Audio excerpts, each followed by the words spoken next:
ಸರ್ವರಿಗೂ ನಮಸ್ಕಾರಗಳು. ಗುರುಗಳ ಆಜ್ಞೆಯಂತೆ ಇವತ್ತಿನ ವ್ಯಾಖ್ಯಾನ ಪ್ರಾರಂಭ ಗುರುಸ್ತುತಿಯೊಂದಿಗೆ.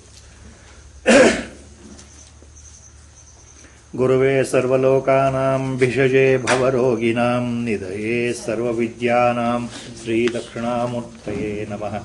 ಸದಾಶಿವಸಮಾರಂಭಾಂ ಶ್ರೀಶಂಕರಾಚಾರ್ಯಮಧ್ಯಮಾಂ ಅಸ್ಮದಾಚಾರ್ಯಪರ್ಯಂತಾಂ ವಂದೇ ಗುರುಪರಂಪರಾಂ. ಓಂ ನಮೋ ಭಗವತೆ ವಿರಾಜೇಶ್ವರಾಯ. ಓಂ ಶ್ರೀ ಗಣೇಶಾಯ ನಮಃ. ಓಂ ಶ್ರೀ ಮಹಾಸರಸ್ವತ್ಯೈ ನಮಃ. ವಸುದೇವಸುತಂ ದೇವಂ ಕಂಸಚಾಣೂರಮರ್ದನಂ ದೇವಕೀ ಪರಮಾನಂದಂ ಕೃಷ್ಣಂ ವಂದೇ ಜಗದ್ಗುರುಂ. ಮೂಕಂ ಕರೋತಿ ವಾಚಾಲಂ ಪಂಗುಂ ಲಂಘಯತೆ ಗಿರಿಂ ಯತ್ಕೃಪಾತಮಹಂ ವಂದೇ ಪರಮಾನಂದಮಾಧವಂ. ನಾರಾಯಣಂ ನಮಸ್ಕೃತ್ಯ ನರಂ ಚೈವ ನರೋತ್ತಮಂ ದೇವೀಂ ಸರಸ್ವತೀಂ ವ್ಯಾಸಂ ತತೋ ಜಯಮುದೀರಯೇತ್.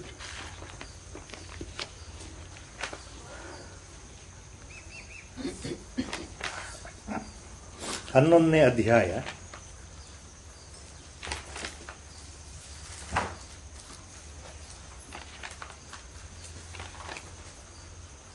ನಲವತ್ತೆಂಟನೇ ಶ್ಲೋಕಕ್ಕೆ ಹೋದ ಸಲ ಬಂದಿತ್ತು ವ್ಯಾಖ್ಯಾನಗಳು. 48th ಶ್ಲೋಕ of the 11th chapter in Bhagavad Gita, Vishwaroopa Darshana Yoga. It was stopped last time. The 48th ಶ್ಲೋಕ is a very subtle adesha by Lord, because what is there in this shloka he will repeat again in the same chapter. At the conclusion of the chapter, same thing he will repeat. When Lord says the same thing twice in two different shlokas, what does it mean? So our Gurudev has specifically mentioned about this point. The same point he repeatedly tells in another shloka also, means the importance of his adesha here, or his subtle indication to the spiritual aspirants. Now the shloka mainly refers to the people who are in the spiritual path. It is a guideline to the spiritual aspirants. ಆಧ್ಯಾತ್ಮ ಜೀವಿಗಳಿಗೆ ಭಗವಂತ ಇಲ್ಲಿ ಒಂದು ಸ್ಪಷ್ಟವಾದ ಸೂಚನೆ ಈ ಶ್ಲೋಕದಲ್ಲಿ ಕೊಟ್ಬಿಟ್ಟಿದ್ದಾನೆ. ಯಾಕೆಂದ್ರೆ ಇದೇ ಅರ್ಥವನ್ನ ಮುಂದೆ ಮತ್ತೆ ಶ್ಲೋಕದ ರೂಪದಲ್ಲಿ ಭಗವಂತ ಹೇಳ್ತಾ ಇದ್ದಾನೆ. ಇಲ್ಲಿರೋ ವಸ್ತುವನ್ನೇ ಮತ್ತೆ ಹೇಳ್ತಾ ಇದ್ದಾನೆ. ಆದ್ರಿಂದ 2 ಸಲ ಒತ್ತಿ ಹೇಳಬೇಕಾದ್ರೆ ಅದರ ಸೂಚನೆ ಯಾರಿಗೆ? ಸಾಮಾನ್ಯ ಜನಗಳಿಗೆ ಇದೆ, ಅವ್ರಿಗೆ ಅರ್ಥ ಆಗ್ಲಿಕ್ಕಿಲ್ಲ. ಬಹಳ ಒಳತೋಟಿಯ ಈ ಒಳಭಾವ ಅರ್ಥ ಆಗ್ಲಿಕ್ಕಿಲ್ಲ. ಆದ್ರಿಂದ ಭಗವಂತ ಇಲ್ಲಿ ಹೇಳ್ತಾ ಇರೋದು ಮುಖ್ಯವಾಗಿ ಜಿಜ್ಞಾಸುಗಳಿಗೆ, ಮುಮುಕ್ಷುಗಳಿಗೆ. So that is a point. This is a point our Gurudev has mention number of times. By simply mechanically conducting rituals or worshipping God in our favorite form, in an idol form or in the Murti form, and imagining that he is my personal God, confining only to that particular Swarupa or Akara or Nama, doing everything mechanically without going deeper into the kernel, essence of the truth, that God is omnipresent, omnipotent, omniscient. ಸರ್ವಜ್ಞನಾದ ಪರಮಾತ್ಮ ಎಲ್ಲ ರೂಪದಲ್ಲೂ ಇದ್ದಾನೆ. ಕೇವಲ ನನ್ನ ಇಷ್ಟ ದೇವತಾ ರೂಪ ಒಂದೇ ಅಲ್ಲ. ಭಗವಂತನಿಗೆ ಆಕಾರ ಇಲ್ಲ, ಆಕಾರ ಇದೆ, ಎರಡೂ ಸತ್ಯ. ಭಗವಂತ ನಿರಾಕಾರ ತತ್ವ, ಅದನ್ನೇ ಇಲ್ಲಿ ಭಗವಂತ ಮುಂದೆ ಹೇಳ್ತಾನೆ, ಅಕ್ಷರ. ಈ ನಿರಾಕಾರ ತತ್ವ, ಭಗವತ್ ತತ್ವಕ್ಕೆ ಯಾವ ಹೆಸರು ಕೊಡಬೇಕು? ವೇದಗಳೂ ಸಹ ಅಸಮರ್ಥ, ಉಪನಿಷತ್ಗಳೂ ಅಸಮರ್ಥವಾಗಿ ಕೇವಲ ಅದು ಅಂತ ನಾಮ ನಿರ್ದೇಶನ ಮಾಡ್ತಾ ಇದೆ. ಭಗವಂತ ಅಂದ್ರೆ ಅದು, ತತ್. ತತ್ ಶಬ್ದಕ್ಕೆ ಉಪನಿಷತ್ಗಳು ಸಮಾಪ್ತಿಯಾಗ್ಬಿಡುತ್ತೆ. ಅಂದ್ರೆ ಕರ್ಮಕಾಂಡದಲ್ಲಾಗ್ಲಿ ಜ್ಞಾನಕಾಂಡದಾಗ್ಲಿ ಭಗವಂತ ಏನು ಅಂತ ಇದಮಿತ್ತಂ ಭಗವಂತ ಅಂದರೆ ಇದೇ ಅಂತ ಖಡಾಖಂಡಿತವಾಗಿ ಹೇಳುವಂಥ ಯಾವ ಶಬ್ದಗಳು ಇಲ್ಲ. ಯಾಕೆಂದ್ರೆ ಶಬ್ದಗಳಿಗೂ ಮೀರಿದ್ದು ಆ ವಸ್ತು, ಮನಸ್ಸಿಗೂ ಮೀರಿದ್ದು ಆ ವಸ್ತು, ಆಲೋಚನೆಗೂ ಮೀರಿದ್ದು ಆ ವಸ್ತು. ಆದ್ರಿಂದ ಇಂಗ್ಲಿಷ್ನಲ್ಲಿ ಹೇಳಬೇಕು ಅಂದರೆ uncomprehendable, unimaginable, beyond the mental faculties. The mind has a limited faculty, it cannot go beyond its own faculty. Similarly intellect, ಬುದ್ಧಿ ಮತ್ತು ಮನಸ್ಸಿಗೆ ಒಂದು ಪರಿಮಿತಿ ಇದೆ, ಪರಿಚ್ಛಿನ್ನ ಭಾವ, ಅದನ್ನು ದಾಟಿ ಹೋಗಲಿಕ್ಕೆ ಸಾಧ್ಯ ಇಲ್ಲ. ಈ ವಸ್ತು ಭಗವತ್ ತತ್ವ, ಭಗವಂತ, ದೇವರು, ಪರಮಾತ್ಮ, ಈ ಎಲ್ಲ ಶಬ್ದಗಳು, ಆತ್ಮ, ಅಕ್ಷರ, ಇವು ಏನು ತೋರಿಸುತ್ತೆ ಅಂದರೆ ಆ ವಸ್ತುವನ್ನು ನಿರ್ದೇಶನ ಮಾಡಲಿಕ್ಕೆ ಹೊರಟಿರತಕ್ಕಂಥ ಶಬ್ದ ಸಂಪತ್ತು. For the want of any other better way of communication, these words are used in Vedanta to point towards that ultimate truth, to that eternal truth, to that which cannot be imagined, achintya, asthula, nishkriya. All these words try to explain what cannot be explained. ಯಾವುದನ್ನ ಶಬ್ದಗಳ ಮೂಲಕ ಇನ್ನೊಬ್ಬರಿಗೆ ಹೇಳಲಿಕ್ಕೆ ಸಾಧ್ಯವಿಲ್ಲವೋ ಅದನ್ನ ವೇದಾಂತದಲ್ಲಿ ಸಾಕ್ಷಾತ್ಕಾರ ಮಾಡಿಕೊಂಡಿರತಕ್ಕಂಥ ಮಹನೀಯರು, ಪುಣ್ಯಾತ್ಮರು, ಪುರುಷೋತ್ತಮರು, ಸಂತರು, ಮಹಾಪುರುಷರು, ಮಹಾಜೀವಿಗಳು, ಜೀವನ್ಮುಕ್ತರು, ಮಹಾಮುನಿಗಳು, ಅವರು ಕರುಣೆಯಿಂದ ಶಿಷ್ಯನಿಗೆ, ಎದುರಿಗಿರ್ತಕ್ಕಂಥ ಭಕ್ತನಿಗೆ ಅರ್ಥವಾಗಲಿ ಅಂತ ಈ ಶಬ್ದಗಳನ್ನು ಯೂಸ್ ಮಾಡ್ತಾ ಇದ್ದಾರೆ, ಅದು ಬಳಸ್ತಾ ಇದ್ದಾರೆ. ಅದು ಉಪನಿಷತ್ತಿನ ಭಾವ. ಆದ್ರಿಂದ ಇಲ್ಲಿ ಭಗವಂತ ನಾನು ಅಂತ ಯಾರಿಗೆ ಕುರಿತು ಹೇಳ್ತಾ ಇದ್ದಾನೆ? ತನ್ನನ್ನು ಕುರಿತು ಅನ್ನೋದು ಮೇಲ್ನೋಟದ ಅರ್ಥ. ಕೃಷ್ಣ ಪರಮಾತ್ಮ ಅರ್ಜುನನ್ ಹೇಳ್ತಾ ಇರೋದು, ನೋಡಪ್ಪ, ನಾನು ಸಾಧಾರಣವಾಗಿ ಎಲ್ಲರಿಗೂ ಸಿಗಲ್ಲ, ಎಲ್ಲರಿಗೂ ಕಾಣೋದಿಲ್ಲ, ಎಲ್ಲರಿಗೂ ಪ್ರತ್ಯಕ್ಷ ಆಗೋದಿಲ್ಲ, ಅಂದ್ರೆ ಎಲ್ಲರಿಗೂ ಸಾಕ್ಷಾತ್ಕಾರ ಆಗೋದಿಲ್ಲ. ನಾನು ಕಾಣೋದಿಲ್ಲ ಅಂದ್ರೆ ಅರ್ಥ ಏನು? I am not visible, I am not available, people cannot attain me, all these meaning by simply mechanically following and doing rituals as given in Vedas, simply mechanically doing penance, or simply mechanically doing japa, or simply mechanically closing the eyes, sitting at a corner, thinking that I am meditating. Meditation ಬಗ್ಗೆ our Gurudev has mentioned long back one subtle point, especially for aspirants.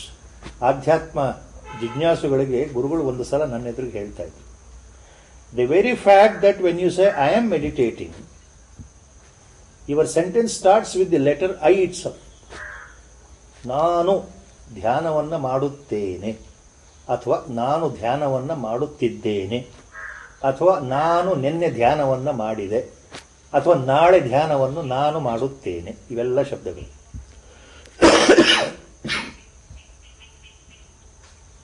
ಭಗವಾನ್ ರಮಣ ಮಹರ್ಷಿಗಳು ಹೇಳಿದ ಹಾಗೆ, ಎಲ್ಲ ಮಹಾತ್ಮರು ಹೇಳಿದ ಹಾಗೆ, ನಮ್ಮ ಗುರುಗಳು ಅದನ್ನು ಬಿಡಿಸಿ ಹೇಳಿದ್ರು. ಒಮ್ಮೆ ಏನು, ಎಲ್ಲಿಯವರೆಗೆ ನಾನು ಅನ್ನೋ ಈ ಶರೀರ ಭಾವ, ಮನಸ್ಥಿತಿ, ಸೂಕ್ಷ್ಮವಾದ ಅಹಂಕಾರ ಮನಸ್ಸಿನಲ್ಲಿರುತ್ತೋ, ನಾನು ಮಾಡ್ತಾ ಇದ್ದೇನೆ ಅಂದ್ರೆ ಅದು ಈ ಮನಸ್ಸು ಮತ್ತು ಶರೀರಕ್ಕೆ ಸಂಬಂಧಪಟ್ಟಂತ ಅಹಂಭಾವ. It is a subtle ego talking like that. As long as this barrier ego is there, which itself is mithya, the real meditation will never occur. That's our Guru's words. That means, Lord ಇಲ್ಲಿ ಪರಮಾತ್ಮ ಹೇಳಿದ್ದು ಅದನ್ನೇ. ಕೇವಲ ಧ್ಯಾನ ಮಾಡೋದ್ರಿಂದ, ಕೇವಲ ಜಪ ಮಾಡೋದ್ರಿಂದ, ಕೇವಲ ಪೂಜೆ ಪುನಸ್ಕಾರ ಮಾಡೋದ್ರಿಂದ, ಕೇವಲ ತಪಸ್ಸು ಮಾಡೋದ್ರಿಂದ, ಉಗ್ರವಾದ ತಪಸ್ಸು ಮಾಡೋದ್ರಿಂದ ನಾನು ಸಿಗಲ್ಲಪ್ಪ ಅಂತ ಹೇಳಿದ್ದು. ಅಂದ್ರೆ ಶರೀರ ಭಾವ ಬಿಡದೇನೆ, ಅಹಂಕಾರವನ್ನ ಬಿಡದೇನೆ, ಮುಂದೆ ಹೇಳ್ತಾನೆ ಭಗವಂತ, ರಾಗದ್ವೇಷಗಳನ್ನ ಬಿಡದೇನೆ, ಅಹಂಕಾರ ಮಮಕಾರಗಳನ್ನ ಬಿಡದೇನೆ, ನಾನು ಅದು ಮಾಡದೆ, ಇದು ಮಾಡದೆ, ಇದು ಮಾಡದೆ, ಅದು ಮಾಡದೆ, ಅದು ಮಾಡದೆ ಅಂತಾನೇ ಇದ್ರೆ ನಾನು ಸಿಗಲ್ಲ ಅಂತ ಭಗವಂತ. ಅದು ಹೋದ ಸಲದ ಶ್ಲೋಕ. ನ ವೇದಯಜ್ಞಾಧ್ಯಯನೈರ್ನ ದಾನೈಃ ನ ಚ ಕ್ರಿಯಾಭಿರ್ನ ತಪೋಭಿರುಗ್ರೈಃ ಏವಂ ರೂಪಃ ಶಕ್ಯ ಅಹಂ ನೃಲೋಕೆ ದ್ರಷ್ಟುಂ ತ್ವದನ್ಯೇನ ಕುರು ಪ್ರವೀರ. ಸೊ ನಿನಗೆ ಬಿಟ್ಟು ನಿನ್ನ ಹೊರತಾಗಿ ಈ ನನ್ನ ರೂಪ ಬೇರೆ ಯಾರು ನೋಡಲಿಕ್ಕೆ ಸಾಧ್ಯ ಇಲ್ಲ. ಅಂದರೆ ಯಾಂತ್ರಿಕವಾಗಿ ಮೆಕ್ಯಾನಿಕಲಿ ವಿಥೌಟ್ ಸರೆಂಡ್ರಿಂಗ್ ಅಂತ ಅರ್ಥ. ಶರೀರ ಭಾವ ಬಿಡೋದು ಅಂತಂದ್ರೆ ಟೋಟಲ್ ಸರೆಂಡರ್ ಅಂತ ಅರ್ಥ. ಅಹಂಕಾರ ಮಮಕಾರ ಅಂದ್ರೆ me and mine, that attitude, association, we have to come out of that association ಅಂತ ಅರ್ಥ. ಅದನ್ನೇ ಮುಂದೆ ಭಗವಂತ ಹೇಳ್ತಾನೆ, ಅಸಂಗನಾಗಿರಬೇಕು ಅಂತ. ಸಂಘದಲ್ಲಿ ಇದ್ರೂ ಅಸಂಗನಾಗಿರಬೇಕು ಅನ್ನೋ ತಾತ್ಪರ್ಯ ಅದು. ಅಂದ್ರೆ you are associated with the world but still you should be dissociated with the world. ಪ್ರಪಂಚದಲ್ಲಿ ಇದ್ದರೂ, ಜನಗಳ ಮಧ್ಯೆ ಇದ್ದರೂ, ವ್ಯವಹಾರದಲ್ಲಿ ಇದ್ದರೂ ಸಹ ಒಳ ಮನಸ್ಸಿನಲ್ಲಿ ನಾನು ಯಾರೋ ಅನ್ನೋ ಶುದ್ಧ ಪ್ರಜ್ಞೆ ಯಾವಾಗಲೂ ಜಾಗೃತವಾಗಿರಬೇಕು. ಇವೆಲ್ಲವೂ ವ್ಯವಹಾರದಲ್ಲಿ ನಡೀತಾ ಇರೋ ಸ್ವಪ್ನ ಮಿಥ್ಯಾ ಪ್ರಪಂಚದಲ್ಲಿ ಬರ್ತಾ ಇರತಕ್ಕಂತಹ ಘಟನಾವಳಿಗಳು. ನಿಜವಾದ ನಾನು ಇದಕ್ಕೆ ಅತೀತನಾಗಿದ್ದೇನೆ ಅನ್ನೋ ಭಾವ ಒಳಗಡೆ ಇರಬೇಕು. ಅದು ಸಂಘವರ್ಜಿತ ಅನ್ನೋ ಒಂದು ಸ್ಥಿತಿ. ಅದನ್ನು ಮುಂದೆ ಹೇಳ್ತಾನೆ ಭಗವಂತ. ಹಿಂದೆ ಒಂದು ಶಬ್ದ ಬಂದಿದೆ, ಭಗವಂತ ಹೇಳಿ ಪದ್ಮಪತ್ರ ಮಿವಾಂಬಸಃ. ಸೋಮನಾಥಾನಂದಜಿಯವರು ಇದನ್ನು ಹೇಳ್ತಾ ಇರ್ಬೇಕಾದ್ರೆ ಅದನ್ನು ಬಹಳ ಚೆನ್ನಾಗಿ ಹೇಳ್ತಾರೆ. ಭಗವಂತ ಆ ಶಬ್ದವನ್ನು ಹೇಳಿದ್ದು ಏನು ತೋರಿಸುತ್ತೆ ಅಂದ್ರೆ, ಅಸಂಗನಾಗಿರೋದು ಅಂದ್ರೆ ಏನು ಅನ್ನೋದಕ್ಕೆ ಭಗವಂತನೇ ಉದಾಹರಣೆ ಕೊಟ್ಬಿಟ್ಟಿದ್ದಾನೆ. ನೀರಿನಲ್ಲಿ ಬೆಳೆದಂತಹ ಕಮಲದ ಎಲೆಗಳ ಮೇಲೆ ನೀರಿನ ಹನಿಗಳು ಇದ್ದರೂ ಸಹ ನಮಗೆ ದೂರದಿಂದ ಎಲೆ ಮೇಲೆ ನೀರಿದೆ ಅಂತ ಗೊತ್ತಾಗಲು ಸಹ ಪದ್ಮಪತ್ರ ಕಮಲದ ಎಲೆ, ಆ ನೀರು ಅದಕ್ಕೆ ಅಂಟ್ಕೊಳ್ಳಲ್ಲ, ಜಾರು ಹೋಗುತ್ತೆ ಅನ್ನೋ ಅರ್ಥ. ಅಂದ್ರೆ ನೀರಿನಲ್ಲೇ ಕಮಲ ಬೆಳೆದ್ರು, ಅದರ ಎಲೆಗಳು ನೀರಿನಲ್ಲೇ ಇದ್ರು ನೀರಿಗೂ ಆ ಎಲೆಗಳಿಗೂ ಸಂಬಂಧ ಇಲ್ಲ. ಅದು ಸಂಘವರ್ಜಿತ ಲಕ್ಷಣ ಅಂತ ಬರುತ್ತೆ. ಅದನ್ನ ಇಲ್ಲಿ ಭಗವಂತ 48ನೇ ಶ್ಲೋಕದಲ್ಲಿ ಇದನ್ನು ಯಾಕೆ ಹೇಳ್ತಾ ಇದ್ದಾನೆ ಅಂತಂದ್ರೆ, ಆಧ್ಯಾತ್ಮ ಜಿಜ್ಞಾಸುಗಳಿಗೆ, ಮುಮುಕ್ಷುಗಳಿಗೆ ಇದು ಒಂದು ಬಹಳ ದೊಡ್ಡ ದಾರಿದೀಪವಾಗಿ ಈ ಶ್ಲೋಕ ಬಂದಿದೆ. ನಾವು ಮಾಡ್ತಕ್ಕಂತಹ ಕ್ರಿಯೆಗಳು, ಅಧ್ಯಾತ್ಮ ಕ್ರಿಯೆಗಳು ಯಾವ ರೀತಿ ಮಾಡಬೇಕು ಅಂತಂದ್ರೆ, ಸಂಘವರ್ಜಿತನಾಗಿ, ಅಹಂಭಾವ ವರ್ಜಿತನಾಗಿ, ಮಮಕಾರ ವರ್ಜಿತನಾಗಿ, ರಾಗದ್ವೇಷಗಳಿಂದ ರಹಿತನಾಗಿ ನಾನು ಇರಬೇಕು. ಅಂದ್ರೆ I have to give up so many things to get qualified in order to do meditation, in order to do penance, in order to do japa, then only God is visible ಅಂತ. So I should qualify myself. ಇದನ್ನೇ ಗುರುಗಳು ಯಾವಾಗ ಹೇಳ್ತಾ ಇದ್ದಾರೆ, you deserve what you get ಅಂತ. ನಮ್ಮ ಅರ್ಹತೆಗೆ ತಕ್ಕ ಹಾಗೆ ನಮಗೆ ಫಲ ಸಿಗುತ್ತೆ. ಮುಂದಿನ ಶ್ಲೋಕಗಳು ಕೊನೆ ಭಾಗಕ್ಕೆ ಬರ್ತಾ ಇದ್ದೇವೆ. 11ನೇ ಅಧ್ಯಾಯದ ಕೊನೆ ಭಾಗ.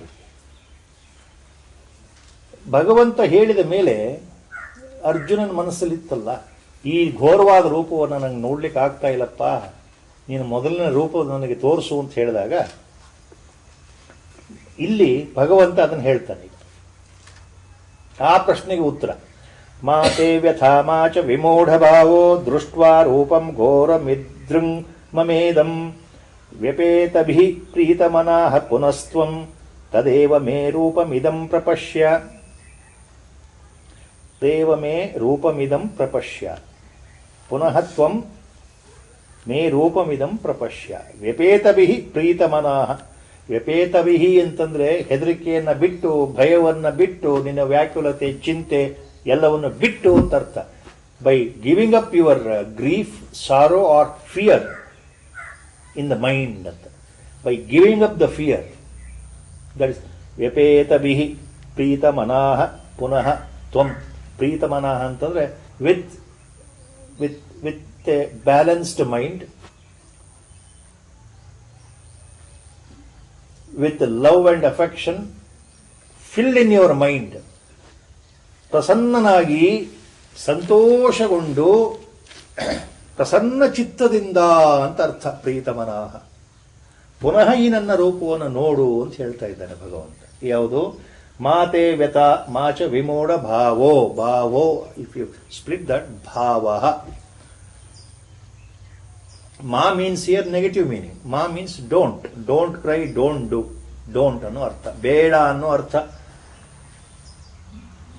ತೇ ವ್ಯಥ ಮಾ. ಮಾ ತೇ ವ್ಯಥ. ನಿನಗೆ ದುಃಖ ಆಗದೇ ಇರಲಿ, ವೇದನೆ ಆಗದೇ ಇರಲಿಯಪ್ಪ ನಿನಗೆ. ಚ ಅಂದರೆ ಮತ್ತು. ಮಾ ವಿಮೂಢ ಭಾವ. ನೀನು ದಿಗ್ಭ್ರಮೆ ಆಗಬೇಡ, ಹೆದರಿಕೆಯಿಂದ ಕಂಗಾಲಾಗಬೇಡ, ದಿಕ್ಕೆಟ್ಟು ದಿಗ್ಬೋಡನಾಗಬೇಡ, ವಿಮೂಢನಾಗಬೇಡ. ಏನಪ್ಪ ಮಾಡೋದು ಅನ್ನೋ ಭಯ ಬೇಡ ಅಂತ. ವಿಮೂಢ ಭಾವ ಬಿಟ್ಬಿಡಪ್ಪ ಅನ್ನೋ ಅರ್ಥ. ಮಾ ಅಂದ್ರೆ ಬಿಟ್ಬಿಡು, ಅದು ಬೇಕಾಗಿಲ್ಲ ಅಂತ. ಯಾಕೆ ಈ ಮಾತು ಹೇಳ್ತಾ ಇದ್ದೇನೆ ಭಗವಂತ? ದೃಷ್ಟ್ವಾ ರೂಪಂ ಘೋರಂ ಈದೃಕ್ ಇಮೇದಂ. ಈ ದೃಕ್ ಅಂತಂದ್ರ ಅರ್ಥ ಈ ನನ್ನ ಘೋರಂ ರೂಪಂ, ಈ ಘೋರವಾದ ಉಗ್ರ ರೂಪವನ್ನು ನೀನು ನೋಡಿದ ಮೇಲೆ ಹೆದರ್ಕೊಂಡಿದೀಯಲ್ವಾ, ಆದ್ರಿಂದ ಹೆದರ್ಕೊಳ್ಬೇಡ ಅಂತ.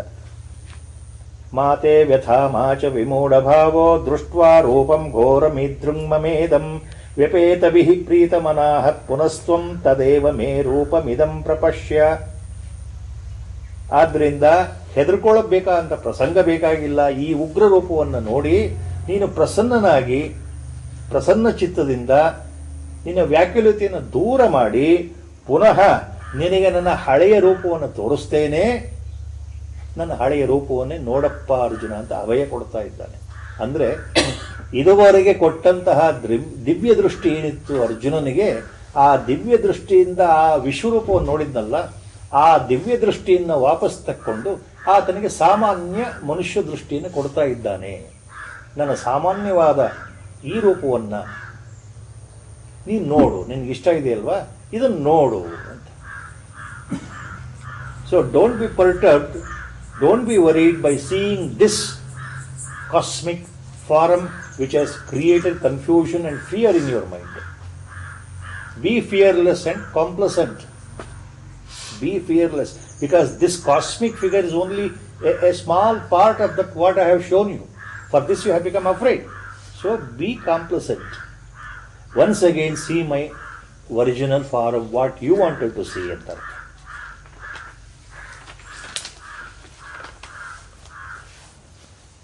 ಇದಾದ ನಂತರ ಸಂಜಯ ಉವಾಚ.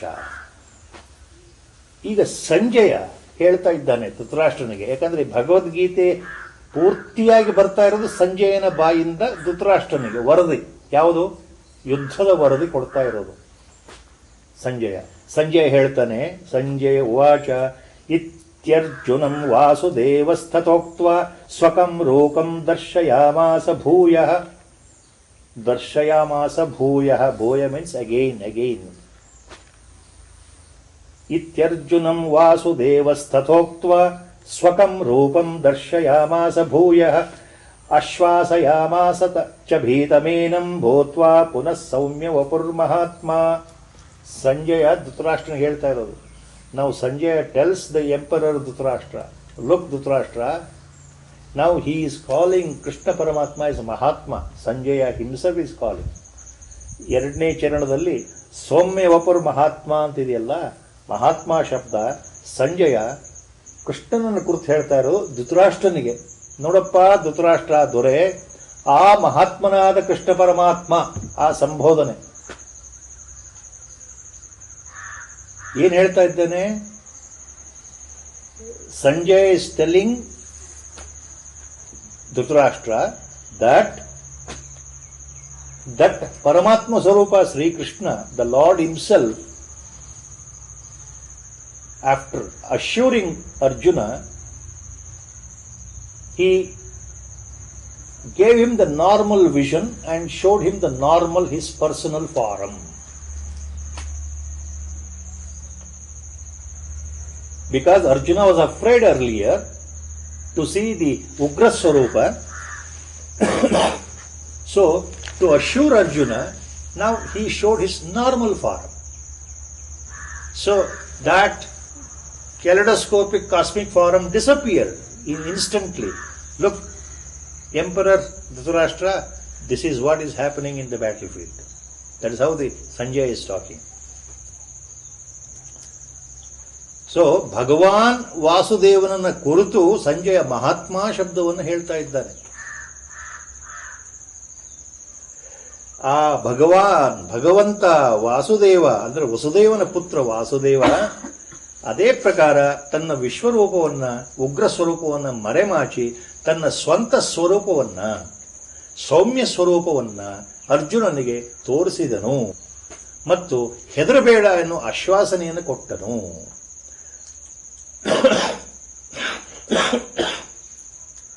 ಅಶ್ವಾಸಯಾಮಾಸ ಅಂತಂದ್ರೆ he gave assurance, he calmed his mind down, he calmed the mind of Arjuna so that Arjuna can once again get back his balance, he can regain his composure ಅಂತ ತನ್ನ ಸ್ವಸ್ಥಿತಿಗೆ ಮರಳೋದಕ್ಕೆ ಸಹಾಯ ಆಗಲಿ ಅಂತ ತನ್ನ ಹಳೆಯ ರೂಪವನ್ನು ತೋರಿಸಿದ. ಸ್ವಕಂ ರೂಪಂ ದರ್ಶಯಾಮಾಸ ಭೂಯ, ಮತ್ತೆ ಸ್ವಕಂ ರೂಪಂ ತನ್ನ ಚತುರ್ಭುಜಯುಕ್ತವಾದಂತಹ ಆ ಪರಮ ಸ್ವರೂಪವನ್ನು ತೋರಿಸಿದ. ಸ್ವಕಂ ರೂಪಂ ಅಂದರೆ ತನ್ನ ಸೌಮ್ಯ ರೂಪ ಅನ್ನೋ ಅರ್ಥ ಇದೆ.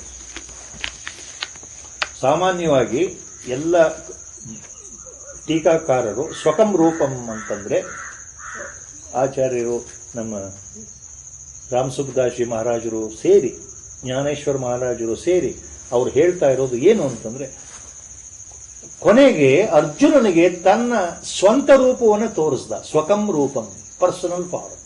That means ultimately these mahatmans have said in their commentary ಸ್ವಕಂ ರೂಪಂ ಅಂತಂದ್ರೆ he has shown him once again the same human form of Lord Krishna as he was appearing to all others including Arjuna. So ತನ್ನ ಮನುಷ್ಯ ಸಹಜವಾದ ರೂಪವನ್ನ ಯಾರು ಆತನನ್ನು ನೋಡಿ ಈತ ಕೃಷ್ಣ ಅಂತ ಕರಿತಾ ಇದ್ರೋ ಆ ಮನುಷ್ಯ ರೂಪವನ್ನ ಮನುಷ್ಯ ಸಹಜವಾದ ರೂಪವನ್ನು ತೋರಿಸ್ದ. ಇದು ಎಲ್ಲಾ ಟೀಕಾಕಾರರು ಹೇಳಿರೋದು. ಇಲ್ಲಿ ಎರಡು ಸಣ್ಣ ವ್ಯತ್ಯಾಸ ಏನು ಅಂದ್ರೆ the small difference here is in the interpretation.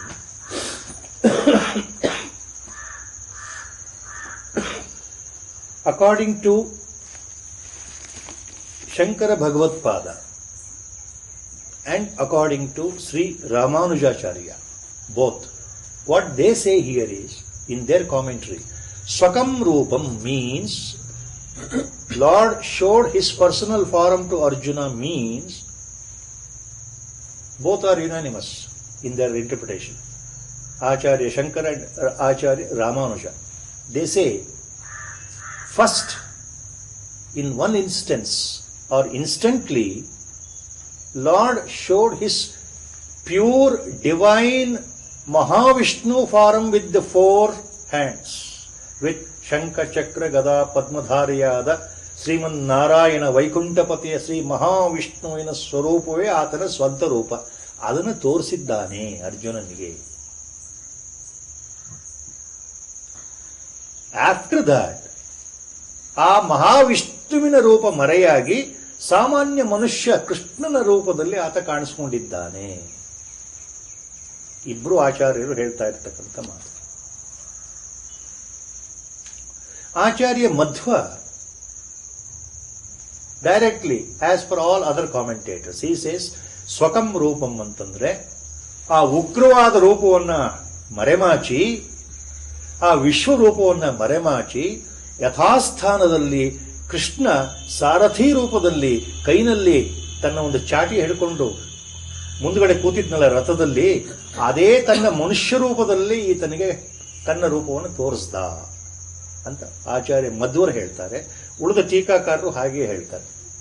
ಅದು ಏನೇ ಇಂಟರ್ಪ್ರಿಟೇಷನ್ ಡಿಫರೆನ್ಸ್ ಇದ್ರೂ ಇಲ್ಲಿ ಮುಖ್ಯವಾದ ವಸ್ತು ನಮಗೆ ತಿಳ್ಕೊಳ್ಬೇಕಾಗಿರೋದು ಏನು ಅಂದ್ರೆ, ಹೆದರಿದಂಥ ಅರ್ಜುನನಿಗೆ ದಿವ್ಯ ದೃಷ್ಟಿಯನ್ನು ಕೊಟ್ಟು ಯಾವ ರೂಪವನ್ನು ತೋರಿಸ್ಬಿಟ್ಟ ಆ ರೂಪವನ್ನು ಮರೆಮಾಚಿ ತನ್ನ ಸಾಧಾರಣ ಮನುಷ್ಯ ರೂಪದಲ್ಲಿ ಮತ್ತೆ ನಗನಗುತ್ತಾ ಆತನ ಎದುರಿಗೆ ನಿಂತ್ಕೊಂಡಿದ್ದಾನೆ ಕೃಷ್ಣ ಪರಮಾತ್ಮ ಅಂತ.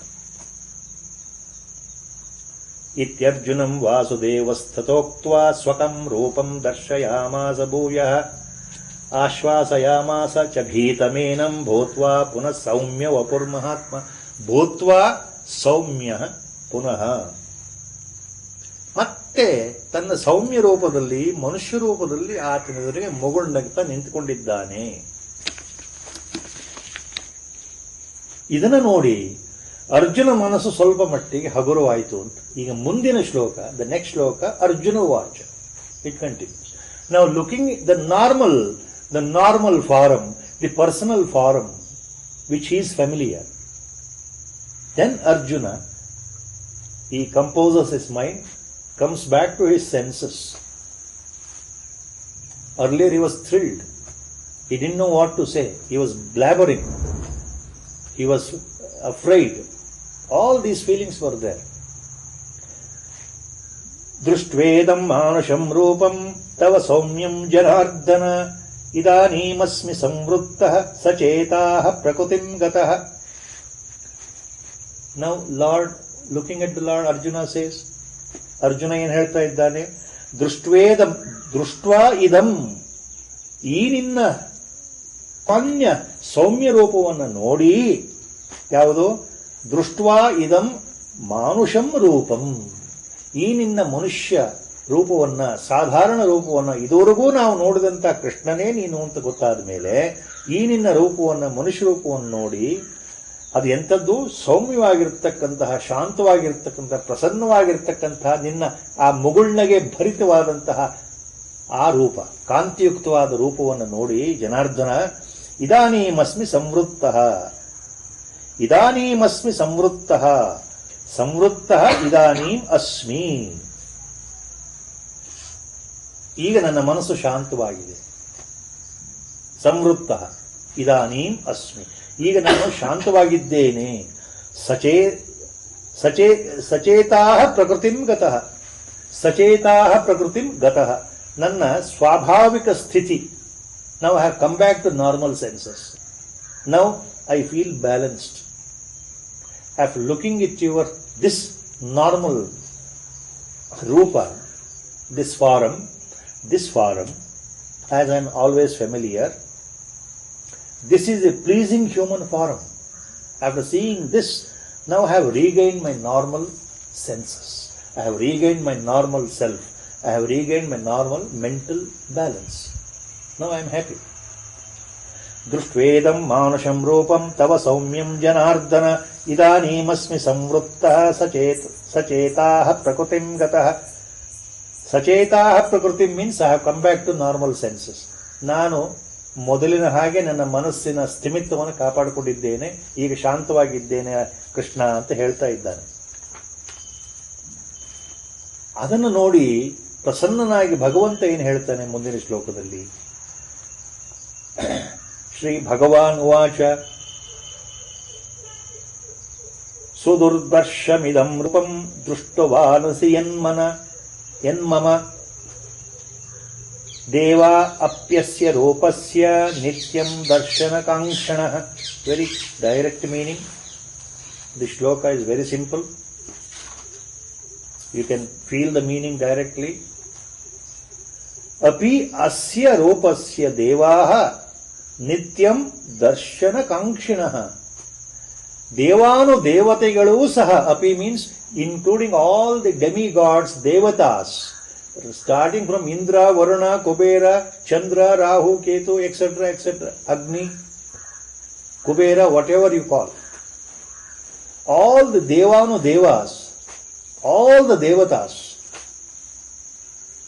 That also includes, as earlier Lord said, it also includes all the Rishis and Munis and Gandharvas, Siddha Purushas, Kim Purushas.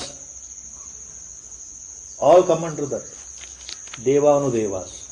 So, Deva api asya rupasya nityam darshanakankshina. So, such divine beings, every day they wish they could see this divine form, cosmic form, Vishwarupa. So, they are always at it. They always expect. ಯಾವತ್ತೂ ಸದಾಕಾಲ ಅನವರತ ದೇವಾನು ದೇವತೆಗಳು, ಸಿದ್ಧರು, ಕಿಂಪುರುಷರು, ಮುನಿಗಳು, ಗಂಧರ್ವರು, ಯಕ್ಷರು ಈ ನನ್ನ ವಿಶ್ವರೂಪವನ್ನು ನೋಡಲಿಕ್ಕೆ ಕಾಯ್ತಾ ಇದ್ದಾರಪ್ಪ ಅರ್ಜುನ. ಅವ್ರಿಗೆ ಸಿಗಲ್ಲ. ದರ್ಶನಕಾಂಕ್ಷಣ, ಈ ನನ್ನ ವಿಶ್ವರೂಪ ದರ್ಶನ ನೋಡಲಿಕ್ಕೆ ಕಾಯ್ತಾ ಇದ್ದಾರೆ. ಆಕಾಂಕ್ಷೆ ಅವರಿಗೆ ಮನಸ್ಸಿದೆ, ಆದರೆ ನಾನು ತೋರಿಸಿಲ್ಲ.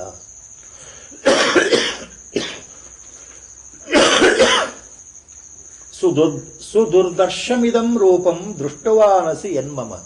ಯಾವ ಈ ನನ್ನ ರೂಪವನ್ನ ದೃಷ್ಟವಾನಸಿ ನೀನು ನೋಡಿದ್ದೀಯಲ್ಲ, ಈ ವಿಶ್ವರೂಪ ಬಹಳ ದುರ್ದಶವಾದದ್ದು, ಅಂದರೆ ಬಹಳ ಅತ್ಯಂತ ಕಠಿಣವಾದದ್ದು, ಅಸಾಧ್ಯವಾದದ್ದು ಈ ರೂಪ.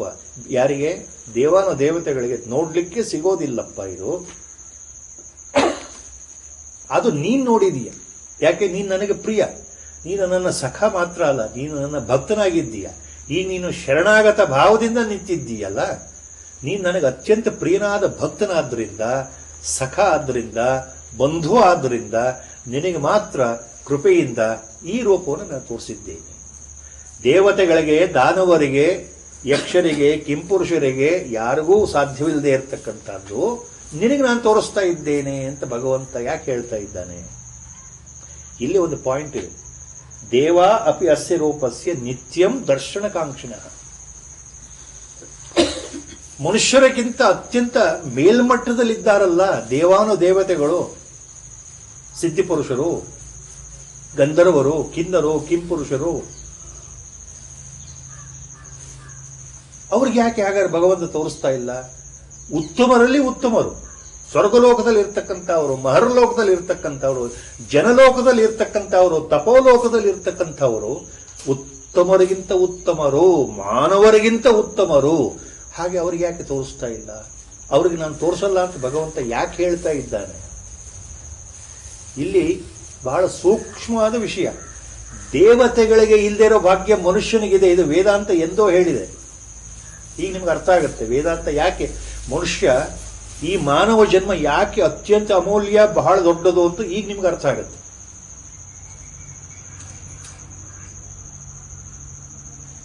ದೇವಾನು ದೇವತೆಗಳಿಗೆ ಎಲ್ಲವೂ ಇದೆ.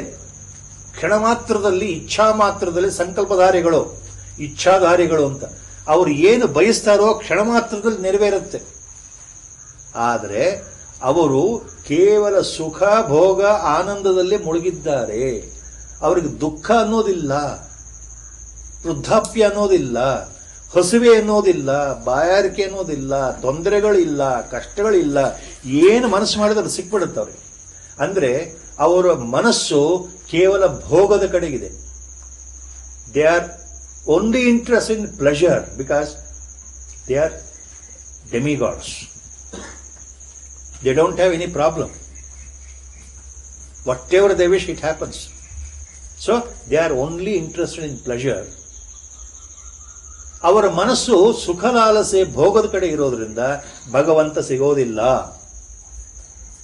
ಆದ್ರಿಂದ ದೇವತೆಗಳಿಗೆ ಸಾಕ್ಷಾತ್ಕಾರ ಆಗೋದಿಲ್ಲ. ದೇವತೆಗಳಿಗೆ ಮೋಕ್ಷ ಪ್ರಾಪ್ತಿ ಇಲ್ಲ. ಮೋಕ್ಷ ಪ್ರಾಪ್ತಿ ಆಗೋದು ಮನುಷ್ಯ ಜನ್ಮದಲ್ಲಿ ಮಾತ್ರ, ದೇವತಾ ಜನ್ಮದಲ್ಲಿ ಅಲ್ವೇ ಅಲ್ಲ ಅನ್ನೋ ಸೂಚನೆ ಇದೆ. ಆದ್ರಿಂದಲೇ ದೇವತೆಗಳ ಜನ್ಮಕ್ಕಿಂತ ಈ ಮನುಷ್ಯ ಜನ್ಮವೇ ಶ್ರೇಷ್ಠ. So danavas, asuras are only interested in expanding their muscle power, superiority. They want to rule over the demigods, devatas, rule over the world. So even though they may do a lot of penance and tapas, Lord may give them all the boons. ದಾನವರಿಗೆ, ರಾಕ್ಷಸರಿಗೆ ಭಗವಂತ ವರಗಳನ್ನು ಕೊಡಬಹುದು. ಆದರೆ ಈ ವಿಶ್ವರೂಪ ದರ್ಶನ, ಭಗವದ್ ದರ್ಶನ ಅವರಿಗೆ ಸಾಧ್ಯ ಇಲ್ಲ. ಯಾಕೆ? ಅವರ ಮನಸ್ಸು ಭೋಗದ ಜೊತೆಗೆ ಜಗತ್ತನ್ನು ಆಳಬೇಕು, 14 ಲೋಕಗಳನ್ನು ಆಳಬೇಕು ಅನ್ನೋ ಪ್ರವೃತ್ತಿ ಇದೆ, ತಾಮಸ ವೃತ್ತಿ ಇದೆ, ರಾಜಸಿ ಗುಣ ಇದೆ, ತಮೋ ಗುಣ ವೃದ್ಧಿ ಆಗ್ತಾ ಇದೆ ಅಸುರರಿಗೆ. ಹಾಗಾಗಿ ಅವ್ರಿಗೂ ಸಾಧ್ಯ ಇಲ್ಲ ಅಂತ ಅರ್ಥ. ಆದ್ರಿಂದ ನೋಡಪ್ಪ ಅರ್ಜುನ, ನೀನು ಎಂಥ ಪುಣ್ಯಶಾಲಿ ಅಂತ ಹೇಳ್ತಾ ಇದ್ದಾನೆ ಭಗವಂತ. ಯಾರೂ ನೋಡ್ಲಿಕ್ಕೆ ಸಾಧ್ಯ ಇಲ್ಲಿರ್ತಕ್ಕಂಥ ರೂಪವನ್ನು ತೋರಿಸಿದ್ದೇನೆ. So this divine form, cosmic form which nobody can see, this you have seen because of my grace. So you are lucky. You are luckier. You are the luckiest.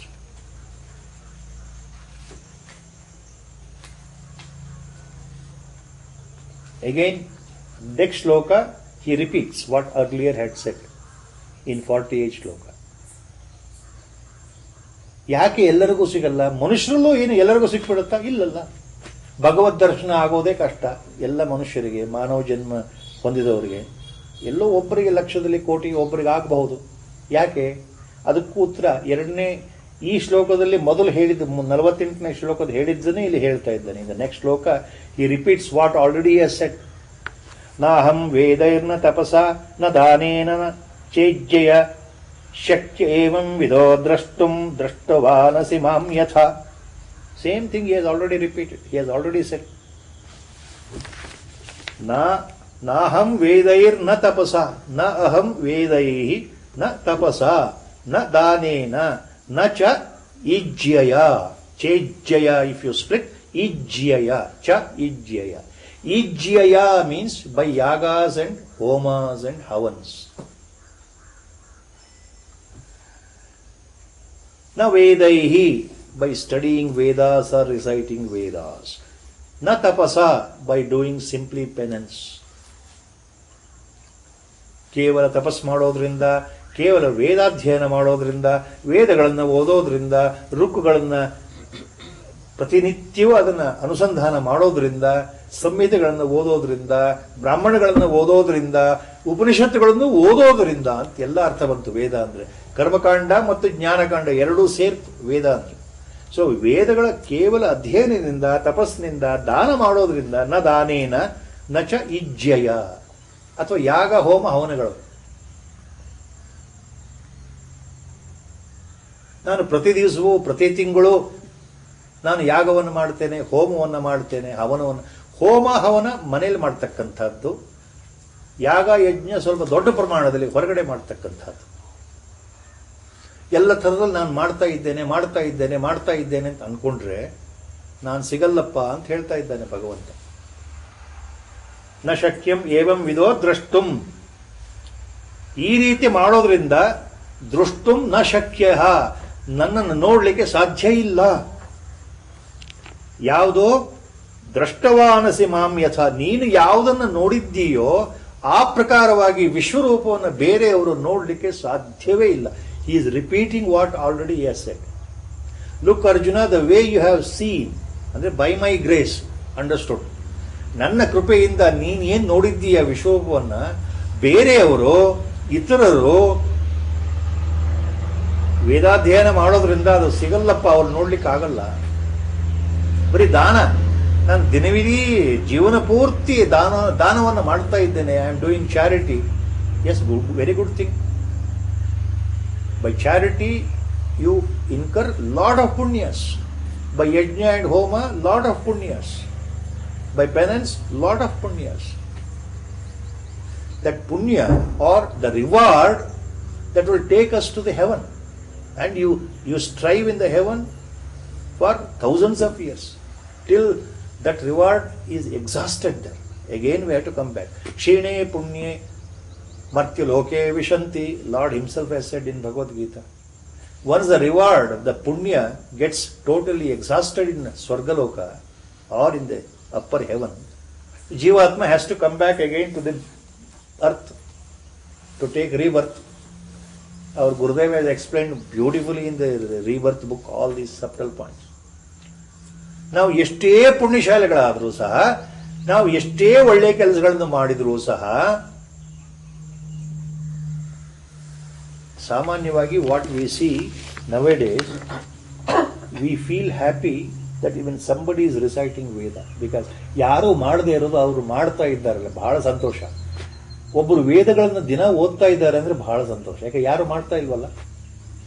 ಒಬ್ರು ಯಾಗ ಹೋಮ ಹವನಗಳನ್ನು ಮಾಡ್ತಾ ಇದ್ದಾರೆ ಅಂದ್ರೆ ಅತಿ ಸಂತೋಷ, ಯಾಕೆಂದ್ರೆ ಬೇರೆ ಯಾರು ಮಾಡೋಲ್ಲ. ಒಬ್ರು ತಪಸ್ ಮಾಡ್ತಾ ಇದ್ದಾರೆ ಅಂದ್ರೆ ಅದು ಇನ್ನೂ ಸಂತೋಷ ನಮಗೆ, ಯಾಕೆ ನಾವ್ಯಾರು ಮಾಡ್ತಾ ಇಲ್ಲ, ಸಾಮಾನ್ಯ ಜನ ಯಾರು ಮಾಡ್ತಾ ಇಲ್ಲ.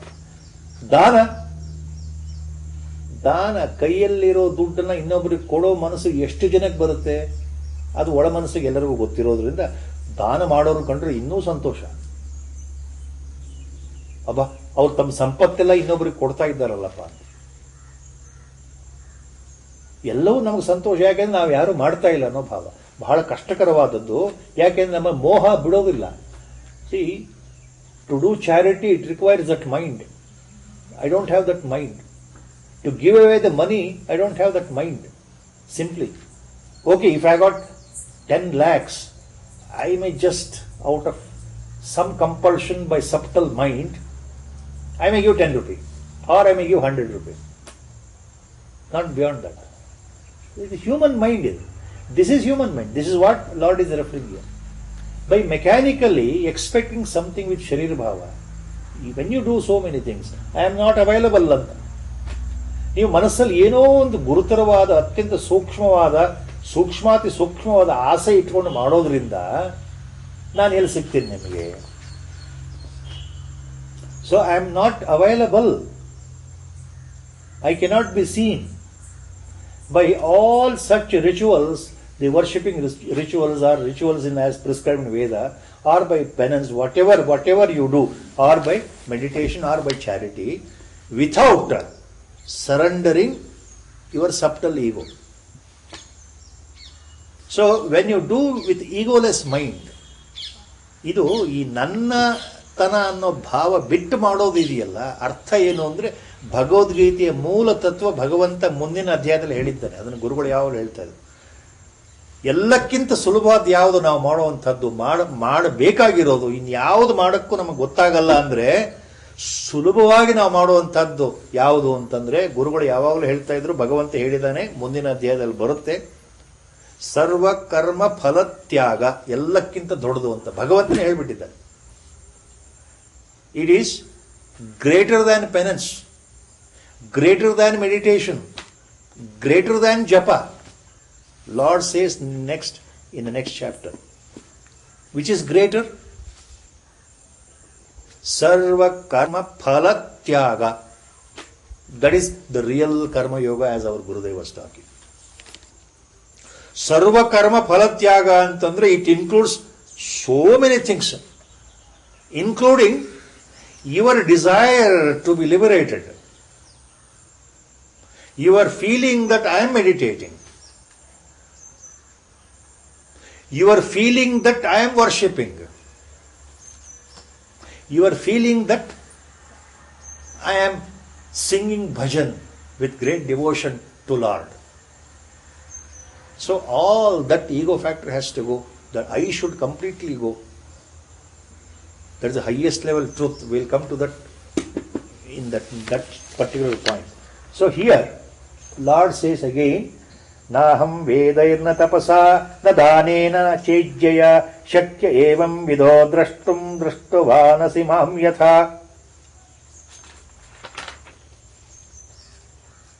So to further explain that, Lord continues to make Arjuna to understand what he means. ಭಕ್ತ್ಯಾ ತ್ವನನ್ಯಯಾ ಶಕ್ಯ ಅಹಮೇವಂ ವಿಧೋರ್ಜುನ ಜ್ಞಾತುಂ ದ್ರಷ್ಟುಂ ಚ ತತ್ವೇನ ಪ್ರವೇಷ್ಟುಂ ಚ ಪರಂತಪ. These words are very important. ಜ್ಞಾತುಂ, ದ್ರಷ್ಟುಂ ಚ and ತತ್ವೇನ ಪ್ರವೇಷ್ಟುಂ. ಜ್ಞಾತುಂ ದ್ರಷ್ಟುಂ ತತ್ವೇನ ಪ್ರವೇಷ್ಟುಂ. Jnatum, in simple words, to know, to understand correctly, precisely, ಸರಿಯಾದ ತಿಳುವಳಿಕೆ. ದ್ರಷ್ಟುಂ, to see ಅಂತಂದ್ರೆ personally experience, ನೇರವಾದ ಅನುಭವ. ದ್ರಷ್ಟುಂ ನೋಡೋದು ಅಂದ್ರೆ ಬರೀ ಕಣ್ಣಿಂದ ನೋಡೋದಲ್ಲ, ಅದು ತನ್ನ ಸ್ವಂತ ಅನುಭವವೇ ಆಗಿಬಿಡ್ಬೇಕು ಆ ನೋಡೋದು ಅನ್ನೋದು. ದ್ರಷ್ಟುಂ ಮೀನ್ಸ್ ಪರ್ಸನಲ್ ಎಕ್ಸ್ಪೀರಿಯನ್ಸ್. ತತ್ವೇನ ಪ್ರವೇಷ್ಟುಂ, ತತ್ವದಿಂದ ಪ್ರವೇಶಿಸುವುದು. ಎಲ್ಲಿ ಪ್ರವೇಶ ಮಾಡೋದು? ನನ್ನೊಳಗೆ ಪ್ರವೇಶ ಮಾಡೋದು ಅಂತ ಹೇಳ್ತಾ ಇದ್ದಾನೆ ಭಗವಂತ. ತತ್ವೇನ ಪ್ರವೇಷ್ಟುಂ ಮೀನ್ಸ್ ಬೈ ತತ್ವಜ್ಞಾನ ಎಂಟರಿಂಗ್ ಮೈ ಸೆಲ್ಫ್. ಪ್ರವೇಷ್ಟುಂ means you entering myself. ತತ್ವೇನ ಬೈ ತತ್ವಜ್ಞಾನ ಅಂದರೆ ಬೈ ಆತ್ಮಜ್ಞಾನ. ಪ್ರವೇಷ್ಟುಂ ಅಂದರೆ ಯು ಎಂಟರಿಂಗ್ ಮೈ ಸೆಲ್ಫ್ ಅಂದರೆ you become my self.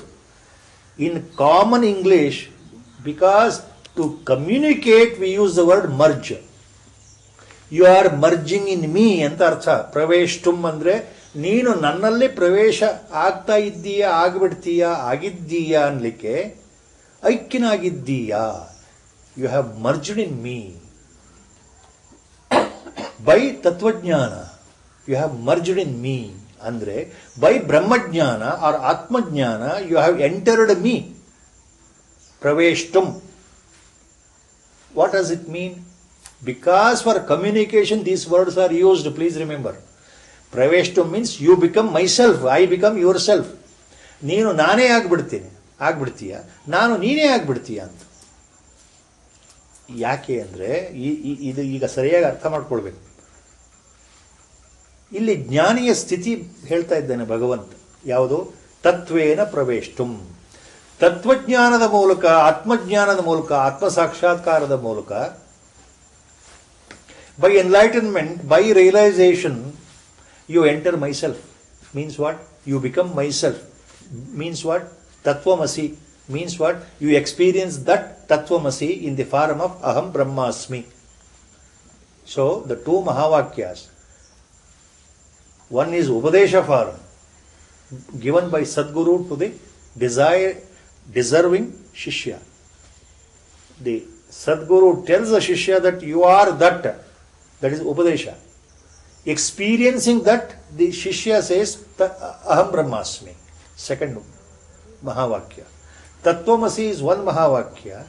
Aham Brahmasmi is another Mahavakya. It is only for communication purpose these words are used. Aham Brahmasmi ಅಂತಂದ್ರೆ it is not taking a trumpet and blowing to whole world, look, I am Brahma. A jnani will never say, never quote like this.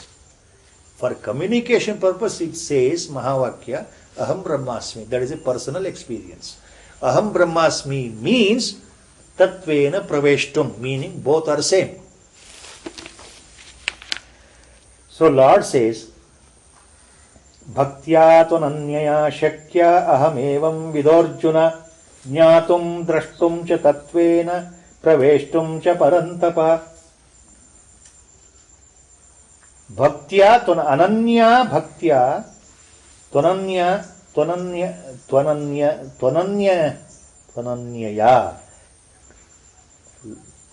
because of sometimes difficult for me to pronounce. Tvananyaya. Problem is there in the mouth. Bhaktya tvananyaya shakya.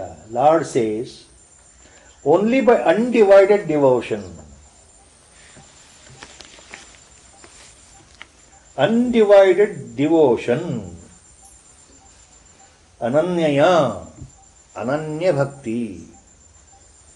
Undivided devotion.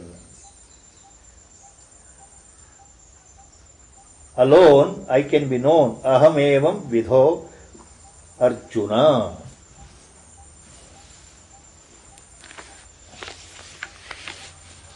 ಈ ಪ್ರಕಾರವಾಗಿ ನಾನು ತಿಳಿದುಕೊಳ್ಳಲು ಕೇವಲ ಅನನ್ಯ ಭಕ್ತಿಯಿಂದ ಮಾತ್ರ ಸಾಧ್ಯ ಅಂತ ಭಗವಂತ ಹೇಳ್ತಾ ಇದ್ದಾನೆ. ಯಾವುದು? ನಾನು ಏನು ಅಂತ ತಿಳ್ಕೊಳ್ಳೋದಾಗ್ಲಿ, ನೋಡೋದಾಗ್ಲಿ, ನನ್ನೊಳಗೆ ಪ್ರವೇಶ ಮಾಡೋದಾಗ್ಲಿ ಎಲ್ಲವೂ ಕೇವಲ ಅನನ್ಯ ಭಕ್ತಿಯಿಂದ ಮಾತ್ರ ಸಾಧ್ಯ ಅಂತ ಇಲ್ಲಿ ಸ್ಪಷ್ಟವಾಗಿ ಹೇಳ್ತಾ ಇದ್ದಾನೆ. ಅಂದರೆ ಈ ನನ್ನ ರೂಪವನ್ನು ನೀನು ನೋಡೋದು ಅಂತಂದ್ರೆ ಭಗವತ್ ಸಾಕ್ಷಾತ್ಕಾರ ಅಂತ ಅರ್ಥ ಮಾಡ್ಕೊಳ್ಬೇಕು. ಭಗವತ್ ಸಾಕ್ಷಾತ್ಕಾರ ಆಗಬೇಕಾದ್ರೆ ಅನನ್ಯವಾದ ಭಕ್ತಿ ಇರಬೇಕು ಅಂತ ಈ ಶ್ಲೋಕದ ಮೂಲ ಅರ್ಥ. ಭಕ್ತಿಯಾತು ಅನನ್ಯಯ ಶಕ್ಯ ಅಹಮೇವಂ ವಿಧೋರ್ಜುನ ಜ್ಞಾತುಂ ದ್ರಷ್ಟುಂ ಚ ತತ್ವೇನ ಪ್ರವೇಷ್ಟುಂ ಚ ಪರಂತಪ. Only by undivided devotion alone I can be known, seen or entered into. Known, seen or entered into by undivided devotion. ಅನನ್ಯ ಭಕ್ತಿಯಿಂದ ಮಾತ್ರ ಸಾಧ್ಯ. ಅಂದ್ರೆ ಭಗವಂತ ಯಾಕೆ ಹೇಳ್ತಾ ಇದ್ದಾನೆ ಈ ಮಾತು? ಹಿಂದಿನ ಶ್ಲೋಕದ ಉತ್ತರ ರೂಪವಾಗಿ ಹೇಳ್ತಾ ಇರ್ತಕ್ಕಂಥ ಶ್ಲೋಕ ಇದು. ಅನನ್ಯ ಭಕ್ತಿಯಿಂದ ಈ ನನ್ನ ರೂಪವನ್ನು ನೋಡಬಹುದು, ನನ್ನನ್ನು ತಿಳ್ಕೊಳ್ಬಹುದು, ನನ್ನಲ್ಲಿ ಪ್ರವೇಶ ಮಾಡಬಹುದು ಅಂತಂದ್ರೆ ಅರ್ಥ ಏನು? ಸುಲಭವಾದ ಮಾರ್ಗ ಫಸ್ಟ್ ಹೇಳ್ತಾ ಇದ್ದಾನೆ ಭಗವಂತ. ಒಂದು ಅನನ್ಯವಾದ ಭಕ್ತಿ, ಎರಡನೇದು ತತ್ವಜ್ಞಾನ. ಮುಂದಿನ ಅಧ್ಯಾಯದಲ್ಲಿ ಎರಡೂ ವಿಚಾರಗಳು ಅರ್ಜುನ ಎತ್ಕೊಳ್ಳೋದ್ರಿಂದ ಇಲ್ಲಿ ಸೂಚ್ಯವಾಗಿ ಹೇಳ್ತಾ ಇದ್ದಾನೆ ಭಗವಂತ. ಈ ಶ್ಲೋಕದಲ್ಲಿ ಏನು ಹೇಳ್ತಾ ಇದ್ದಾನೆ? ನಿಜವಾದ ಅನನ್ಯವಾದ ಭಕ್ತಿ ಮತ್ತು ತತ್ವಜ್ಞಾನ, ಜ್ಞಾನ ಮಾರ್ಗ, ಇವು ಎರಡರಿಂದ ನಾನು ನಿನಗೆ ಸಿಗ್ತೇನೆ, ನೋಡಲಿಕ್ಕೆ ಸಾಧ್ಯ, ನನ್ನೊಳಗೆ ಪ್ರವೇಶ ಮಾಡಲು ಸಾಧ್ಯ, ನನ್ನನ್ನು ಅರ್ಥಕೊಳ್ಳಲು ಸಾಧ್ಯ. ನಿಜವಾದ ಸಾಧನೆಯಿಂದ, ನಿಜವಾದ ಭಕ್ತಿಯಿಂದ, ಅನನ್ಯವಾದ ಸಾಧನೆಯಿಂದ, ಅನನ್ಯವಾದ ಭಕ್ತಿಯಿಂದ ಸಾಧ್ಯ. ಇಲ್ಲಿ ಅನನ್ಯ ಭಕ್ತಿ ಅಂದರೆ ಏನು ಅಂತ ಸೂಕ್ಷ್ಮದಲ್ಲಿ ಆಚಾರ್ಯರು ಹೇಳ್ತಾರೆ. ಅನನ್ಯ ಭಕ್ತಿ ಅಂದ್ರೆ ಏನು? ಎಲ್ಲದಕ್ಕೂ ಭಗವಂತನೇ ಕಾರಣ, ಭಗವಂತ ಇದ್ದಾನೆ ಸರ್ವಶಕ್ತ ಅನ್ನೋ ಒಂದು ಅರಿವು ಬಂದ ಮೇಲೆ ಮಾಡ್ತಾ ಇರೋದು, ಮಾಡಿಸ್ತಾ ಇರೋದು ಎಲ್ಲವೂ ಭಗವಂತ ಅಂತ ಕಣಕಣದಲ್ಲೂ ಭಗವತ್ ಪ್ರಾರ್ಥನೆ, ಭಗವತ್ ಚಿಂತನೆ ಮನಸ್ಸಿನಲ್ಲಿ ಇರತಕ್ಕಂಥವನು, ಮನಸ್ಸಿನಲ್ಲಿ ಸದಾ ಭಗವಂತನನ್ನು ಚಿಂತಿಸ್ತಾ ಇರತಕ್ಕಂಥವನು, ಎಲ್ಲವೂ ಆತನಿಂದ ನಡೀತಾ ಇದೆ, ನಾನೇನು ಮಾಡ್ತಾ ಇಲ್ಲ ಅಂತ ಬಲವಾಗಿ ನಂಬಿರತಕ್ಕಂಥವನು, ತನ್ನ ತನವನ್ನ ಅಭಿಮಾನವನ್ನು ಸಂಪೂರ್ಣ ಬಿಟ್ಟಿರ್ತಕ್ಕಂಥವನು, losing his personal identity, all the time remembering the God, all the time praising the Lord, all the time doing kirtana, sankirtana, nama japa of the Lord, all the time thinking about God, in the sense God is supreme and I am big zero. So losing the identity, personal identity is being lost, that I am so and so. Personal ego is being lost. Personal attachment, association with the world getting lost gradually. ಜಗತ್ತಿನ ಜೊತೆಗೆ ಸಂಪರ್ಕವನ್ನ, ಸಂಬಂಧವನ್ನ ನಿಧಾನವಾಗಿ ಕಳ್ಚ್ಕೊಳ್ತಾ ತಾನು ಯಾರು ಅನ್ನೋದನ್ನು ಮರೆತು ನಿಧಾನವಾಗಿ, ಒಂದು ದಿವಸಕ್ಕೆ ಆಗೋದಲ್ಲ ಇದು. ಅನನ್ಯ ಭಕ್ತಿ ತಕ್ಷಣ ಬರುವಂಥದ್ದಲ್ಲ, ಅದು ಭಗವತ್ ಕೃಪೆಯಿಂದನೇ ಬರುವಂಥದ್ದು. ಅನನ್ಯ ಭಕ್ತಿ ಬರೋ ಸಮಯದಲ್ಲಿ ಆ ಒಂದು ಕೊನೆ ಹಂತ ಬರಬೇಕಾದ್ರೆ ಒಬ್ಬ ಭಕ್ತ ಅನನ್ಯ ಭಕ್ತ ಆಗೋದು ಯಾವಾಗ ಅಂತಂದ್ರೆ ತನ್ನತನವನ್ನು ಸಂಪೂರ್ಣವಾಗಿ ಮರೆತು ಬಿಡೋದು ಅಂತ.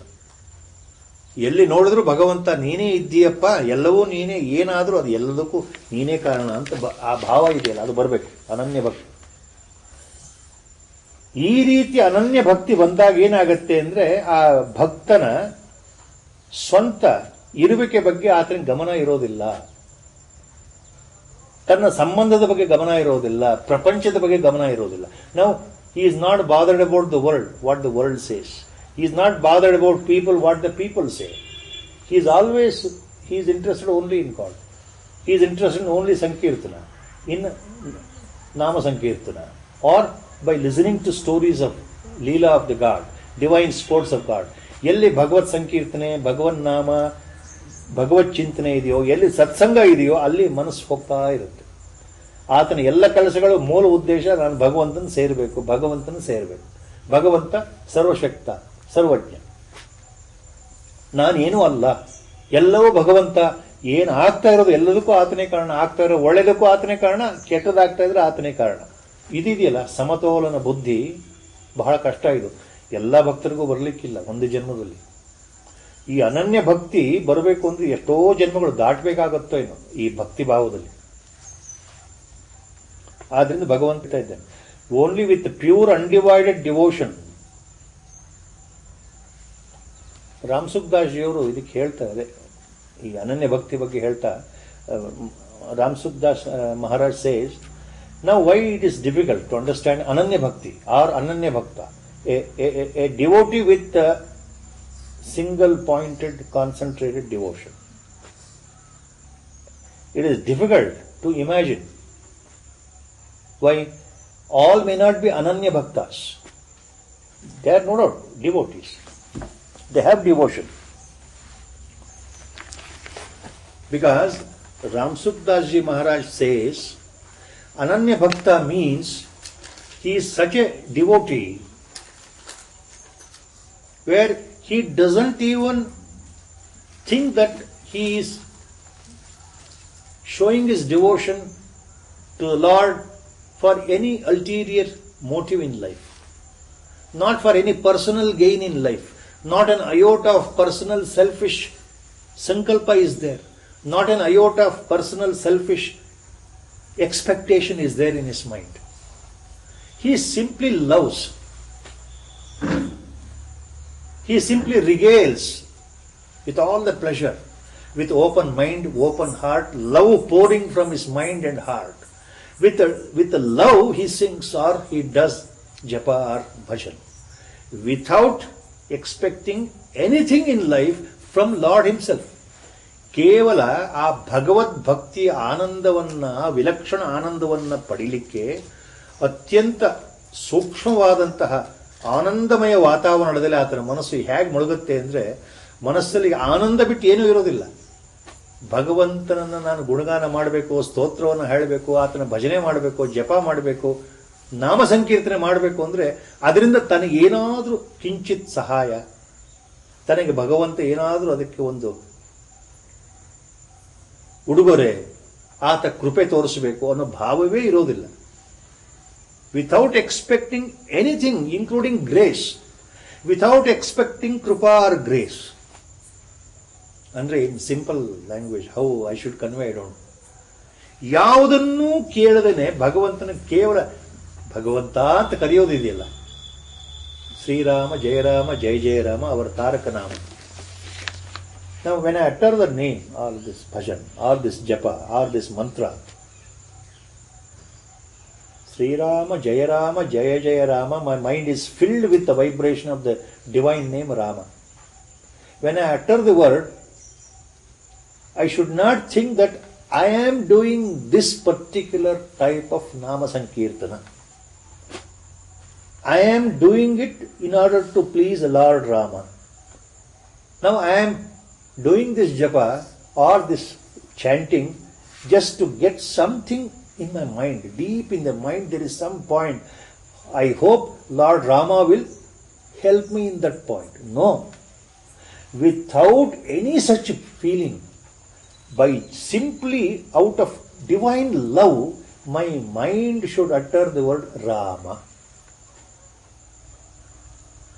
This is very, very, very subtle point, as Ram Sukdas Maharaj says. So ನಾನು ಜಪ ಹೇಗೆ ಮಾಡಬೇಕು, ಧ್ಯಾನವನ್ನು ಹೇಗೆ ಮಾಡಬೇಕು, ಅಥವಾ ಪರಮಾತ್ಮನ ನಾಮವನ್ನು ಹೇಗೆ ತಗೊಳ್ಬೇಕು ಅಂದರೆ ಯಾವುದೇ ರೀತಿ ಅದರಲ್ಲಿ ನನಗೆ ಭಗವಂತ ಏನಾದರೂ ಸಹಾಯ ಮಾಡ್ತಾನೆ ಅನ್ನೋ ಆ ಭಾವ ಬರಲೇಬಾರ್ದು ಮನಸ್ಸೊಳಗೆ. ಬಂದರೆ ಅದು ನಿಜವಾದ ಜಪ ಆಗಲ್ಲ, ಅದು ಅನನ್ಯ ಭಕ್ತಿ ಆಗಲ್ಲ. ಭಕ್ತಿ ಹೌದು, it may not be pure one pointed devotion. So lord immediately rewards such one-pointed devotion. That's what Lord says. ಭಕ್ತರು ಪ್ರಿಯರೇ ಆಗಿದ್ದಾರೆ, ಆದರೆ ಅನನ್ಯ ಭಕ್ತ ನನಗೆ ಅತ್ಯಂತ ಪ್ರಿಯ ಅಂತ. ಅದು ರಾಮ್ ಸುಖದಾಸ್ ಮಹಾರಾಜ್ ಸೇಸ್. ಎಲ್ಲವೂ ನೀನೇ ನಾನೇನು ಅಲ್ಲ ಅನ್ನೋ ಭಾವ. Our Gurudev is to always refer that point. ತೂ ಸಬ್ ಕುಚ್ ಹೈ ಮೈ ಕುಚ್ ಭಿ ನಹಿ ಅಂತ ನಾವು ತಿಳ್ಕೊಳ್ಬೇಕು. ಭಗವಂತ ಏನು ಹೇಳ್ತಾನೆ, ಮೈ ಸಬ್ ಕುಚ್ ಹೂಂ ತೂ ಕುಚ್ ಭಿ ನಹಿ. ನಾನೇನು ತಿಳ್ಕೊಳ್ಬೇಕು, ತೂ ಸಬ್ ಕುಚ್ ಹೈ ಮೈ ಕುಚ್ ಭಿ ನಹಿ. ನೀನೇ ಎಲ್ಲ ನಾನೇನು ಅಲ್ಲಪ್ಪ ಅಂತ. ಇದು ಅನನ್ಯ ಭಕ್ತಿಯ ಹಂತಗಳು ಗುರುಗಳು ಹೇಳ್ತಾ ಇದ್ದಾರೆ. ಆ ಅನನ್ಯ ಭಕ್ತಿ ಆ ಕೊನೆ ಹಂತದಲ್ಲಿ ಬಂದಾಗ ಜ್ಞಾನ ಬೇರೆ ಅಲ್ಲ, ಭಕ್ತಿ ಬೇರೆ ಅಲ್ಲ ಅಂತ ಗೊತ್ತಾಗುತ್ತೆ ಅಂತ ಹೇಳ್ತಾ ಇದ್ರು ಗುರುಗಳು. Then both will merge. Then the bhakti becomes jnana, jnana becomes ಭಕ್ತಿ. Next, that can be taken up in detail by Guru's grace. How Bhakti and Jnana are one and the same. ಮುಂದಿನ ಸಲ ಅದು ನೋಡ್ಲಿಕ್ಕೆ ಎರಡು ಬೇರೆ ಪದಗಳೇ, ಎರಡು ವಿರುದ್ಧಾರ್ಥ ಇರತಕ್ಕಂಥದ್ದು. ಜ್ಞಾನ ಮಾರ್ಗ ಬೇರೆ, ಭಕ್ತಿ ಮಾರ್ಗ ಬೇರೆ ಅಂತ ಇದೆ. ಆದರೆ ಕೊನೆ ಹಂತದಲ್ಲಿ ಬಂದಾಗ ಭಕ್ತಿ ಬೇರೆ ಅಲ್ಲ, ಜ್ಞಾನ ಬೇರೆ ಅಲ್ಲ. ಇದು ಅರ್ಥ ಆಗಬೇಕು. ಇದು ಅರ್ಥ ಆಗಬೇಕು ಅಂದರೆ ಒಂದು ಸಣ್ಣ ಸುಳುವು ಕೊಡ್ತೇನೆ. ಇದನ್ನು ಗಮನದಲ್ಲಿ ಇಟ್ಕೊಂಡ್ರೆ ಅರ್ಥ ಆಗ್ಬೋದು ಮುಂದೆ. ಒಂದು ಸಣ್ಣ ಉದಾಹರಣೆ. ರಾಮಕೃಷ್ಣ ಪರಮಹಂಸರು ಮಹಾತ್ಮರಲ್ಲಿ ಮಹಾತ್ಮರು. ಅವರು ಅಂತರಂಗದಲ್ಲಿ ಮಹಾಜ್ಞಾನಿ, ಆದರೆ ಹೊರನೋಟದಲ್ಲಿ ಮಹಾನ್ ಭಕ್ತರಾಗಿದ್ದರು. ದ್ವೈತ ಭಾವ. ಅಮ್ಮ ಕಾಳಿ ಅಂತ ಹೇಳ್ತಾ ಇದ್ರು, ನಾನು ಬೇರೆ ನೀನು ಬೇರೆ ಅನ್ನೋ ಭಾವದಲ್ಲಿ ಹೇಳ್ತಾ ಇದ್ರು. ನನಗೆ ಕಾಳಿ ದರ್ಶನ ಆಗಿದೆ, ದಿನ ಕಾಳಿ ಜೊತೆಗೆ ಮಾತನಾಡ್ತೇನೆ, ಭದ್ರಕಾಳಿ ಜೊತೆಗೆ ಮಾತನಾಡ್ತೇನೆ ಅಂತ ಹೇಳ್ತಾ ಇದ್ರು. ಅಂದರೆ ಹೊರನೋಟದಲ್ಲಿ ಅವರು ಭಕ್ತ, ಒಳಗಡೆಯಿಂದ ಮಹಾಜ್ಞಾನಿ. ಅವರ ಪರಮಶಿಷ್ಯ ವಿವೇಕಾನಂದರು exactly opposite. He was a great bhakta or devotee from inside. From outside, he was a great jnani. Pure Advaita. ಯಾರು? ವಿವೇಕಾನಂದ. ವಿವೇಕಾನಂದರು ಒಳಗಡೆಯಿಂದ ಅಂತರಂಗದಿಂದ ಮಹಾಭಕ್ತರು, ಹೊರಗಡೆಯಿಂದ ಮಹಾಜ್ಞಾನಿ. ಪರಮಹಂಸರು ಒಳಗಡೆಯಿಂದ ಮಹಾಜ್ಞಾನಿ, ಹೊರಗಡೆಯಿಂದ ಮಹಾಭಕ್ತರು. See, two contrasts. So with Guru's grace, we'll stop here. ವಸುದೇವಸುತಂ ದೇವಂ ಕಂಸಚಾಣೂರಮರ್ದನಂ ದೇವಕೀ ಪರಮಾನಂದಂ ಕೃಷ್ಣಂ ವಂದೇ ಜಗದ್ಗುರುಂ ಮೂಕಂ ಕರೋತಿ ವಾಚಾಲಂ ಪಂಗುಂ ಲಂಘಯತೆ ಗಿರಿಂ ಯತ್ಕೃಪಾತಮಹಂ ವಂದೇ ಪರಮಾನಂದಮಾಧವಂ ನಾರಾಯಣಂ ನಮಸ್ಕೃತ್ಯ ನರಂ ಚೈವ ನರೋತ್ತಮಂ ದೇವೀಂ ಸರಸ್ವತೀಂ ವ್ಯಾಸಂ ತತೋ ಜಯಮುದೀರಯೇತ್. ಓಂ ನಮೋ ಭಗವತೆ